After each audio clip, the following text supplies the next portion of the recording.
テレ東ビズ。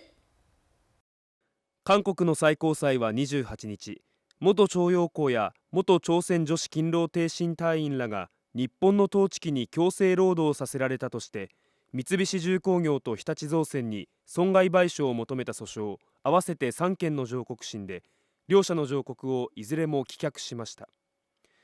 21日にも同様の訴訟で上告は棄却されていて、三菱重工業と日本製鉄に賠償を命じる判決は確定していましたが、日立造船への判決が確定するのは初めてです。